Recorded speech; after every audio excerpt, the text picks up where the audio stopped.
na 49. stupni severní šířky a 14. stupni východní délky 22 km severovýchodně od Písku a 22 km západně od Tábora se nachází město Milesko. Toto je druhá základní škola Jana Amose Komenského a její základní kámen byl položen 9. května 1970 a škola byla dostavena v roce 1971.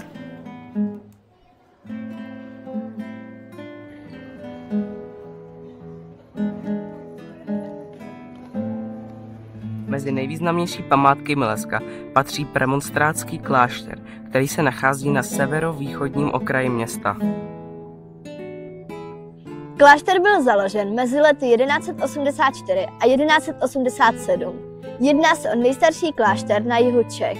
Založil jej Jiří z Mileska a na jeho výstavbě se podílel i budoucí opat Jarloch se svými řeholníky.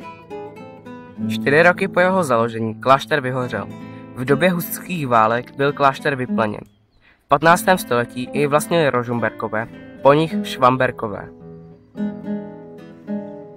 Krištof I. ze Švamberka klášter v 16. století prodal pánům z Hodějova.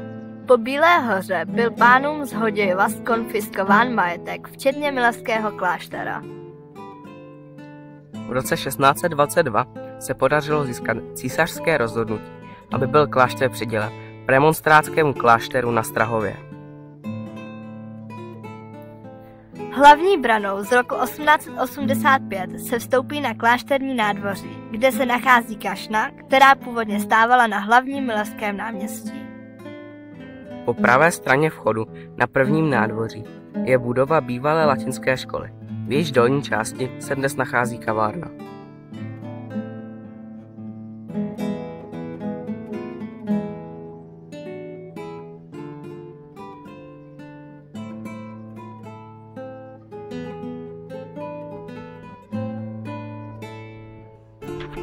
A takto vidí Milesko a jeho okolí naši nejmenší z mateřské školy Kytička a mateřské školy Klubíčko.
V další části videa jsme navštívili městský úřad, kde jsme oslovili pana starostu inženýra Ivana Radostu a požádali ho o krátké interview. Dobrý den, pane starosto. Rádi bychom se vás zeptali, na co jste za dobu svého působení ve funkci starosty města Mileska nejvíce hrdý a na to, proč nebo kvůli čemu by lidé měli navštívit právě Milesko.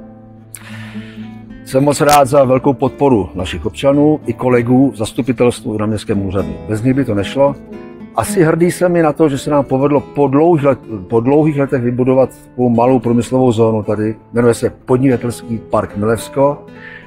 Jsme rádi, že se nám daří připravit parcely pro budoucí rodinné domy pro naše občany, protože nám lidí ubývá, potřebujeme nějakým způsobem je tady udržet. No a pokud jde o návštěvníky Milevska, já si myslím, že se jim tady bude líbit. Milevsko je krásné město, je tady krásná příroda, nádherný klášter, je kam zajít na dobrý oběd, je kde si zasportovat, kulturně se vyžít, takže do Milevska všechny zvu a myslím si, že kdo přijede do Milevska, nebude litovat. Děkuji vám za rozhovor. Naschledanou. Naschledanou.